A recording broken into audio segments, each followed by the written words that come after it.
ನೋಡಿ ಎಷ್ಟು ಚೆನ್ನಾಗಿ ಕಸಗಳು ಮಾಡ್ತಿದ್ದಾರೆ ನಮ್ಮವರು. ನನ್ನ ಕೈಲಿ ನಡೆಯೋಕ್ಕೆ ಆಗ್ತಿಲ್ಲ, ಅಷ್ಟು ಗಲೀಜಾಗಿದೆ ಇಲ್ಲಿ.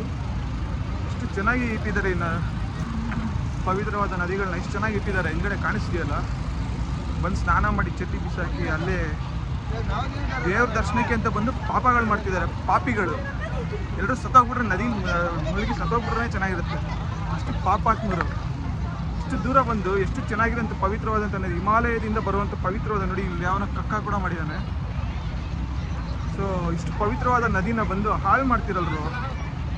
ಇಂಥವರೆಲ್ಲ ಬದುಕಿರೋದಕ್ಕಿಂತ ಒಂದು ಭೂಕಂಪ ಆಗಿ ಸತ್ತೋಗ್ಬಿಟ್ರೆ ಚೆನ್ನಾಗಿರುತ್ತೆ. ಯಾವಾಗ ಕಲಿತಾರೆ ಬುದ್ಧಿ, ಯಾವಾಗ ಕಲಿತಾರೆ ಗೊತ್ತಾಗ್ತಿಲ್ಲ. ನಾನು ನಡೆಯೋಕ್ಕೆ ಆಗ್ತಿಲ್ಲ ನೋಡಿ. ಹೇತಿದ್ದಾರೆ ನನ್ನ ಮಕ್ಕಳು, ಹೇತಿಟ್ಟಿದ್ದಾರೆ. ಇನ್ನು ನದಿ ಪವಿತ್ರವಾಗಿ ಎಲ್ಲಿರುತ್ತೆ? ಇನ್ನು ಮುಂದೆ ಹರ್ಕೊಂಡೋದ್ರೆ ಪವಿತ್ರವಾಗಿ ಎಲ್ಲಿರುತ್ತೆ ನದಿ? ಇನ್ನು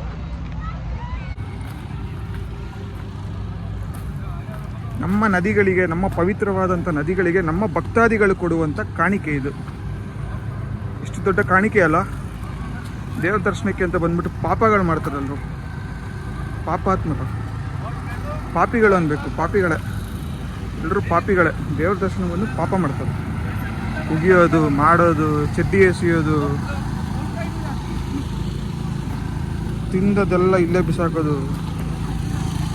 ಯಾಕ್ರಾದ್ರೂ ಬದುಕಿರ್ತಾರೆ ಜನಗಳು. ಇವರೆಲ್ಲ ಸತ್ತೋಗ್ಬಿಟ್ರೆ ಚೆನ್ನಾಗಿರುತ್ತೆ. ಅದಕ್ಕೆ ಅಂದ್ಕೊಳ್ತಿರ್ತೇನೆ ಆಗಾಗ.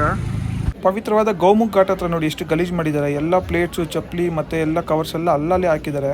ಪವಿತ್ರವಾದಂತ ಹೆಂಗೆ ಹೇಳೋದಕ್ಕಾಗುತ್ತೆ ನಾವು? ಹಾಗೆ ನೋಡಿ ಸ್ವಲ್ಪ ಮೇಲ್ಗಡೆ ಬಂದರೆ ಈ ಗೌಮುಖ್ ಘಾಟ್ ಇತ್ತಲ್ಲ, ಗೌಮುಖ್ ಘಾಟ್ಗೆ ಇಲ್ಲಿರೋಂಥ ಡ್ರೈನೇಜ್ ವಾಟರ್ನ ಹಾಗೆ ಕನೆಕ್ಟ್ ಮಾಡಿ ಹಾಗೆ ಬಿಟ್ಟಿದ್ದಾರೆ. ನರ್ಮದಾ ನದಿಗೆ ಬಿಟ್ಟಿದ್ದಾರೆ ಫುಲ್ಲು. ಸೊ ಅಲ್ಲಿ ನಾವು ಸ್ನಾನ ಮಾಡೋರೆಲ್ಲ ಇದೇ ನೀರೆಲ್ಲ ಸ್ನಾನ ಮಾಡಿರ್ತಾರೆ. ಇನ್ನು ಪವಿತ್ರ ಅಂತ ಎಲ್ಲಿ ಅನ್ಸ್ಕೊಳ್ಳೋಣ?